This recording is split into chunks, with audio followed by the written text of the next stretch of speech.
The Breakers was complete. 70 rooms, fireproof construction, $7 million spent. The most technologically advanced private residence in America. Cornelius Vanderbilt II had created his monument, a palace that would stand forever. He had 4 years to enjoy it. Picture this. It's August 1895, Newport, Rhode Island. Behind iron gates stands something that shouldn't exist. A 70-room Italian Renaissance palazzo that a railroad baron insisted on calling his summer cottage. This is part 2 of the story of the Breakers, the story of how the grandest of all Vanderbilt mansions became the only one to survive. August 15th, 1895. Alice Vanderbilt stood in the Great Hall of the Breakers for the first official reception. 400 guests, the cream of American society mixed with European nobility. Astors, Belmonts, Morgans, a Russian Grand Duke, 2 British earls, the French ambassador. This wasn't just a party, it was a coronation. The Vanderbilts had arrived at the absolute peak of American society. Not just wealthy, everyone in Newport was wealthy. But this house, this statement, elevated them to something else entirely. They weren't trying to join the aristocracy anymore. They had become it. Let's talk about what life at the Breakers actually looked like during those golden summers. The house came alive in late June. That's when the family would arrive from New York. Not just Cornelius and Alice, but their 7 children, personal servants, and enough luggage to fill several railway cars. The journey took 3 hours by private train, the Vanderbilt car attached to the regular service, its interior as luxurious as any room in their mansions. The daily routine was choreographed like a ballet. Breakfast at 9, served in the morning room if the family was alone, the dining room if guests were present. Cornelius would spend mornings in the library, managing railroad business that never stopped, even during summer. Telegrams arrived hourly from New York. Decisions about routes, rates, mergers, the empire required constant attention. Alice's mornings belonged to correspondence and household management. Running the Breakers was like operating a small hotel. Menus planned with the chef, flower arrangements approved, guest lists reviewed, staff problems resolved. She managed not just a house, but a small economy. The Breakers employed more people than many Newport businesses. The numbers are staggering. During the 6-week season, the Breakers consumed 500 pounds of meat per week, 100 dozen eggs, 50 pounds of butter, 300 pounds of ice daily before refrigeration. Fresh flowers for 30 rooms changed every other day. Coal for heating, water. Even in summer, hot baths required massive boilers.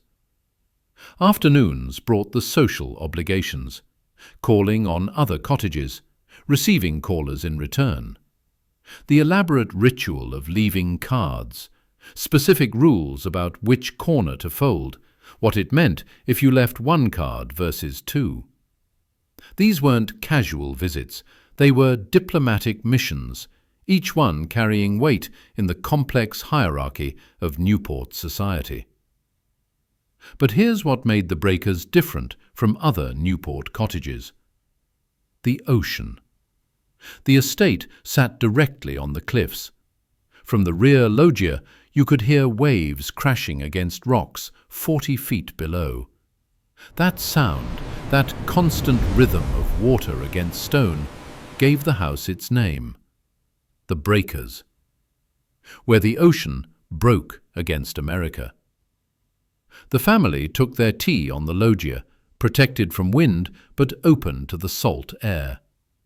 Imagine it, the massive bulk of the house behind you, the endless Atlantic before you, and in your hand, a porcelain cup that cost more than most Americans earned in a month. Dinner was theatre. 8 o'clock sharp. Full formal dress required, even for family dinners. Men in white tie and tails, women in gowns that took an hour to put on, with jewels that could buy a city block. The dining room table stretched to accommodate 34, though usually set for 12 to 16. The meal itself? 7 courses minimum, often 9, sometimes 12 for special occasions. Each course with different wines, different china, different silverware. A full dinner service could use 500 individual pieces of silver, all of it cleaned, polished, and perfectly placed by an army of servants who remained invisible. Newport wasn't just about luxury. It was about war. Social war. Every dinner party was a campaign, every ball was a battle, every charity event was a strategic maneuver. The weapons were fashion, wit, and most importantly, exclusion. The real power in Newport wasn't held by men like Cornelius, it was wielded by women like Caroline Astor, Alva Vanderbilt, and Mamie Fish. They determined who was in and who was out.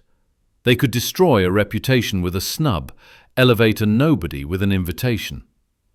Alice Vanderbilt played this game masterfully. The breakers became her fortress, her weapon, her statement of supremacy. When she hosted, no one declined. When she attended, the event was legitimized. The summer of 1896 saw the peak of this social warfare. The famous Battle of the Balls between Alice at the Breakers and Alva at Marble House. Same night, same guest list, society forced to choose sides. Alice won. How? She secured the Duke of Marlborough as her guest of honor, the same Duke Alva desperately wanted to marry to her daughter Consuelo. The message was clear. The Breakers had become the center of gravity in Newport's social universe. But let's talk about the children who grew up in this world. Cornelius and Alice had 7 children. William, Cornelius III, Gertrude, Alfred, Reginald, Gladys, and the baby, Countess Sechenyi. Each was raised with a specific purpose: the boys to manage the fortune, the girls to marry into European nobility. Gertrude, the eldest daughter, would later recall the suffocating pressure of Newport summers. Every gesture watched, every word analyzed, every friendship scrutinized for its social utility. "We weren't children," she wrote. "We were chess pieces in a game we didn't understand." The children had their own wing at the Breakers, their own servants, their own routines. But they weren't isolated from the grandeur. They were trained in it. Dance lessons, language tutors, etiquette instruction, how to enter a room, how to hold a teacup, how to acknowledge inferiors without encouraging them. This was the paradox of the Breakers, a family home that was never really about family, a summer cottage where relaxation was impossible, a pleasure palace where joy was scheduled, scrutinized, performed. The parties, though, let's talk about the parties. August 1897, the Venetian Ball. The entire back lawn transformed into Renaissance Venice. Gondolas floated in a specially constructed canal. Professional singers imported from the Metropolitan Opera, costumes that cost thousands each. Guest list, 600. Cost, $75,000 for one night. That's about $2.5 million today, for one party. The logistics were mind-bending. Food prepared for 600, but presented as if for 20. Intimate, perfect, effortless. Flowers shipped from every greenhouse on the eastern seaboard. An orchestra hidden behind false walls, so music seemed to come from nowhere. 16 footmen in matched livery, their heights arranged so they stood in perfect gradation. But here's what the society pages didn't report. Cornelius was dying. By 1898, Cornelius Vanderbilt II's health was failing rapidly. The railroad empire he managed was more complex than ever. Competition from other lines, labor unrest, government regulation threatening to break up the monopolies that made the fortune possible. The stress was, quite literally, killing him.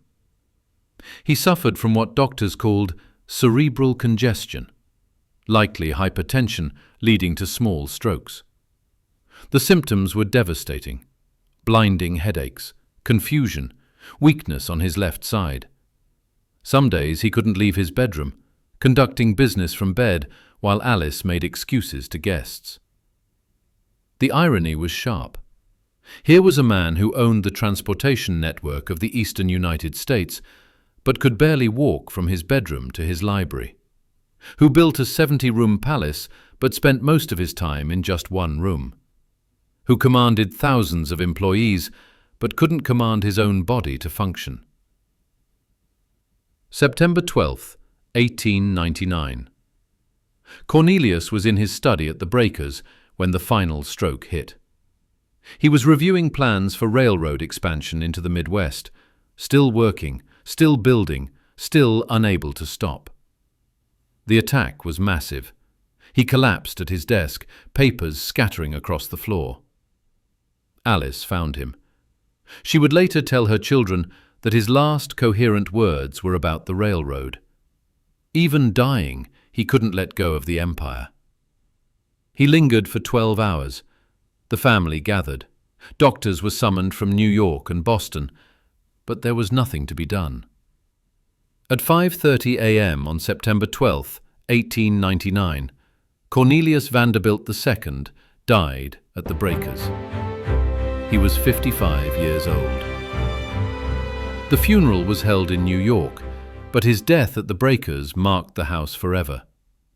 This wasn't just a summer cottage anymore. It was the place where the dynasty changed hands, where the great railroad baron drew his last breath, where the Gilded Age began its slow transformation into something else. Alice inherited everything: the breakers, the Fifth Avenue mansion, the railroad stocks, the burden of maintaining an empire built for a different age. She was 54 years old. She would live another 35 years, and this is where the breakers' story becomes something unexpected. Not a tale of glory, but of endurance. Not about building, but about holding on. About a widow managing 2 palaces while the world that created them slowly disappeared. Alice chose to return to the breakers the summer after Cornelius died. People whispered. Some said it was morbid, others called it brave. But Alice understood something they didn't. The breakers wasn't just a house.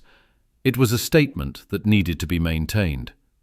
If she abandoned it, the Vanderbilt position in society would crumble.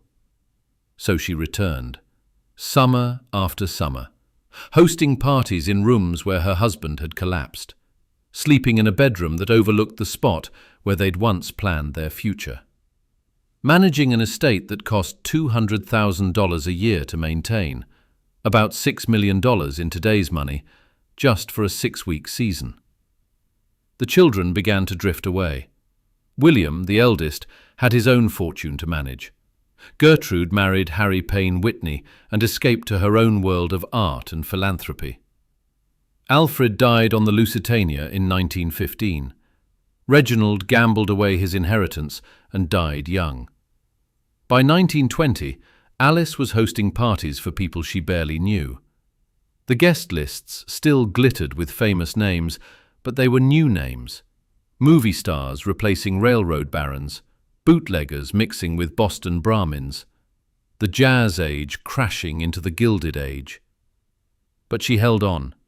Through World War I, when Newport's social season shrank to nothing.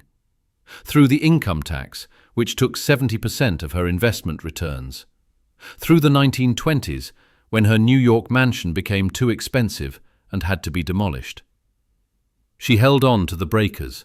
October 29th, 1929. Black Tuesday. The stock market collapsed, taking with it the fortunes that built Newport. But for Alice Vanderbilt, the crash was just the dramatic finale to a decline that had been happening for years. The income tax, introduced in 1913, had already taken its toll. What started at 1% for the wealthy had climbed to 25% by 1925, then 63% by 1932. For someone like Alice, living entirely on inherited wealth, this was devastating. Her income from railroad stocks and bonds, once seemingly infinite, was cut by 2/3 before she could spend a penny. Then came the maintenance costs. The breakers needed constant attention. Salt air corroded everything. The heating system, revolutionary in 1895, was obsolete by 1930. The electrical wiring, some of the first residential wiring in America, was becoming dangerous. The roof leaked, the foundations shifted, the limestone was crumbling. A single example tells the story. In 1932, a storm damaged just one section of the roof. The repair bill? $50,000. That's $1 million in today's money, for one repair. On a house used 6 weeks per year. Alice was spending $300,000 annually to maintain the breakers by 1933. Her entire income, after taxes, was $400,000. Do the math. The house was consuming everything. But here's what makes Alice's story remarkable. She could have sold. Even during the Depression, developers wanted the breakers. The land alone, 13 acres on the Newport cliffs, was worth millions. Tear down the house, build a resort hotel, make a fortune. The offers came yearly, sometimes monthly. Alice refused them all. "This house," she told her daughter Gladys, "is not mine to sell. It belongs to the past, and I am merely its custodian." Think about that for a moment. A woman in her 70s, watching her fortune evaporate, choosing poverty over profit. Because she believed the breakers meant something beyond money. August 20th, 1934. Alice Claypool Vanderbilt died at the breakers, in the same bedroom where she'd slept for 40 years. She was 89 years old. She had outlived her husband by 35 years, 4 of her 7 children, and the entire world that created the breakers. Her death made front pages nationwide, not because people remembered who she was, but because of what she represented. The last of the true Gilded Age hostesses, the woman who maintained standards when standards ceased to matter, the keeper of a flame that had long since burned out. The estate passed to her daughter, Countess Gladys Sechenyi. And now the breakers faced its greatest threat: reality. Gladys Sechenyi inherited a palace and a problem. The numbers were brutal. The breakers was assessed at $366,550 for tax purposes. The annual property tax, $83,000. Maintenance, another $200,000 minimum. Total yearly cost, just to keep the doors open, nearly $300,000. Gladys's income from what remained of the Vanderbilt trusts, $150,000 per year. She was losing $150,000 annually just by owning the breakers. World War II made things worse. No servants, no supplies, no way to heat 70 rooms when oil was rationed. The breakers sat empty from 1942 to 1945, slowly deteriorating. Pipes burst in the winter of 1944, flooding the music room. The gold leaf began to peel. The silk wallpapers rotted from moisture. But something unexpected was happening in Newport. The other cottages, Marble House, Rosecliff, the elms, were being abandoned. Some demolished, others converted to schools or condominiums. The physical evidence of the Gilded Age was vanishing. A group of Newport residents, led by Catherine Warren and George Henry Warren, had formed the Preservation Society of Newport County in 1945. Their mission? Save what remained of the Gilded Age cottages before they all disappeared. They approached Gladys in 1948 with a proposal. Lease the breakers to the Preservation Society. They would open it for public tours, use the admission fees for maintenance, and preserve it for future generations. Gladys agreed, but with conditions. She retained ownership. She could live on the third floor during summers. The family apartments would remain private. No commercial photography without permission. The house must be preserved exactly as it was. The lease was signed in 1948. Admission, $1. That first summer, 5,000 people toured the breakers. By 1950, it was 30,000. By 1960, over 100,000. People came to see what America's aristocracy had built, how they'd lived, what remained of their world. The irony was delicious. The breakers, built to exclude all but the chosen few, was now open to anyone with $1. The Great Hall, where Vanderbilts had received royalty, now echoed with the voices of school children on field trips. But there was a problem. Gladys still owned the breakers, and ownership meant taxes, liability, and endless complications. The Preservation Society could maintain it, but they couldn't invest serious money in restoration without owning it. By 1970, Gladys was in her 80s and ready to let go. Negotiations began for the Preservation Society to purchase the breakers outright. The price they agreed on? $365,000. Let that sink in. A house that cost $7 million to build in 1895, that contained millions in art and furnishings, that sat on 13 acres of the most valuable coastline in New England, sold for $365,000 in 1972. Adjusted for inflation, that's like selling a $250 million house today for $2 million. Why so cheap? Because Gladys had conditions. The breakers must be preserved exactly as it was. No condominiums, no hotel conversion, no commercial development. It must remain a monument to the Gilded Age, open to the public, forever. She wasn't selling a house. She was ensuring a legacy. Here's the question that haunts the breakers. Why did it survive when the others didn't? The Vanderbilt mansion on Fifth Avenue, larger, grander, more expensive, was demolished in 1927. The family's other estates were sold, subdivided, or razed. Across America, Gilded Age palaces fell like dominoes. But the breakers endured.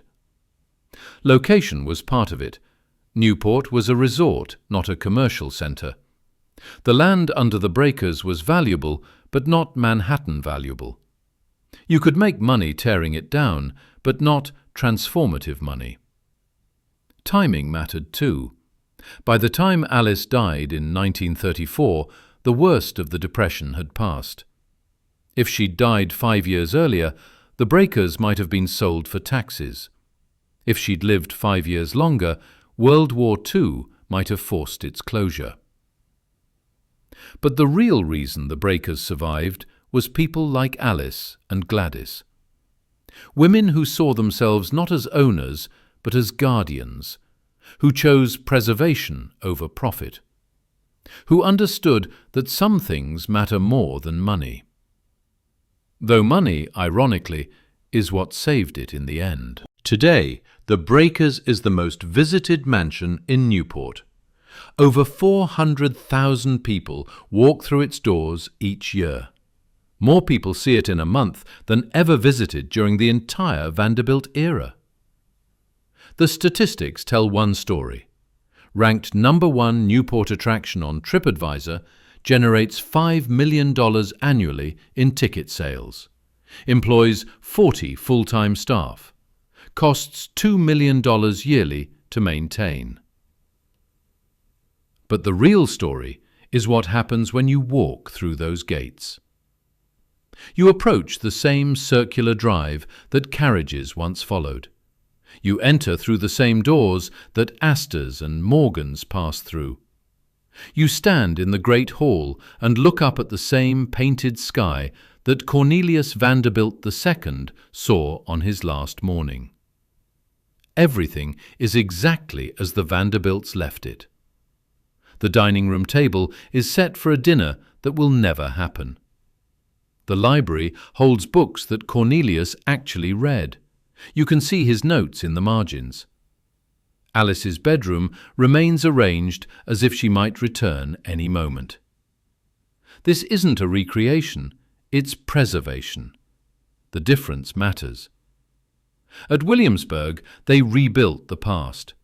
At Versailles, they restored what revolution destroyed. But at the Breakers, time simply stopped. Like Pompeii, but frozen by choice rather than volcanic ash. Modern visitors experience something the Vanderbilts never intended: democracy in the palace. A teacher from Iowa stands where a duchess once stood.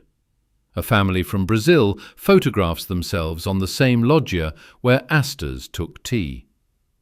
Children press their noses against cases holding jewelry worth more than their parents will earn in a lifetime. The Preservation Society has done more than maintain the Breakers. They've transformed it into something unprecedented. A cathedral of American ambition where anyone can worship or condemn as they choose. What does the Breakers teach us? First, that Americans have a complicated relationship with wealth. We demolished most Gilded Age mansions, but preserved this one. We condemn excess, but pay to tour it. We reject aristocracy, but fascinate ourselves with its remnants. The Breakers survived because it was just far enough from commerce to avoid development pressure, just beautiful enough to seem worth saving, just absurd enough to become entertainment rather than threat. Consider the geography of American preservation. We saved the Breakers in Newport, Biltmore in Asheville, Hearst Castle in San Simeon, all resort locations, all places where the wealthy played rather than worked. But we demolished the Vanderbilt mansions in Manhattan, the Astor houses on Fifth Avenue, the Field Mansion in Chicago. The places where fortunes were actually made, where power was exercised, where inequality was most visible. We preserve playgrounds, not powerhouses, vacation homes, not headquarters. The fantasy of wealth, not its machinery. Second lesson, architecture is memory made solid. The Breakers remembers things we'd rather forget. That America had slaves in everything but name. The workers who died in Vanderbilt mines and factories. That we built our own aristocracy while claiming to reject the concept.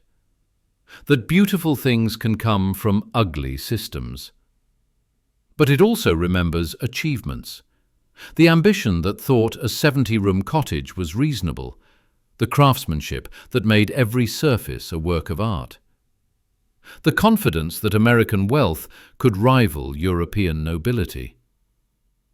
Third lesson: nothing is permanent except what we choose to preserve. Cornelius Vanderbilt II believed he was building for eternity. The steel frame, the fireproof construction, the stone that would last millennia. He was wrong. The breakers survived not because of its construction, but because of decisions.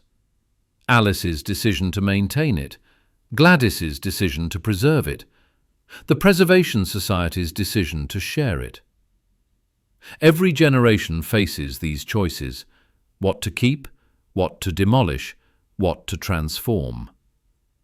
The breakers survived because enough people, at crucial moments, said, "This matters." Stand on the back loggia of the breakers at sunset.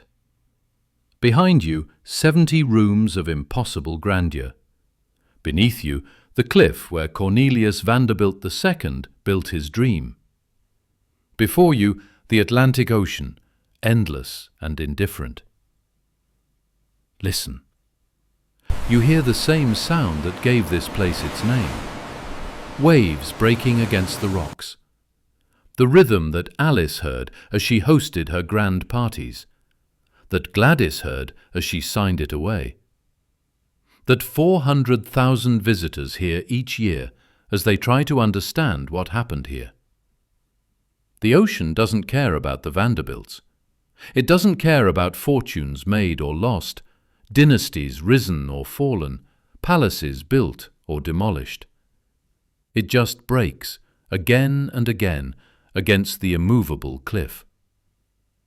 Except the cliff isn't immovable. It erodes, grain by grain, year by year. Even the rocks surrender eventually. The breakers see, between past and present, between what was built and what remains. It's a 70-room question about what we value, what we preserve, and what we allow to disappear. Cornelius Vanderbilt II built the breakers to last forever. He was wrong about forever, but right about one thing. Some monuments are too audacious to forget. Some statements too bold to erase. Some dreams too American to abandon. The breakers isn't just a house, it's evidence. Evidence that Americans once built palaces, that we created our own nobility, that we dreamed in marble and gold leaf, that we failed magnificently, and that sometimes, against all logic, the most excessive dreams are the ones that survive. You can visit the breakers today, stand in the Great Hall, touch the marble columns, count the 70 rooms if you have time. But what you're really visiting isn't a house. It's a question. The same question Cornelius asked when he rebuilt after the fire. How much is enough? The same question Alice asked as she maintained 2 palaces. What deserves to endure? The same question we ask today as we preserve or demolish. What are we willing to remember? The breakers has its answer, 70 rooms of answer, 13 acres of answer, a $365,000 answer that generates millions in tourist dollars. But the real answer isn't in the house. It's in the fact that you can visit it.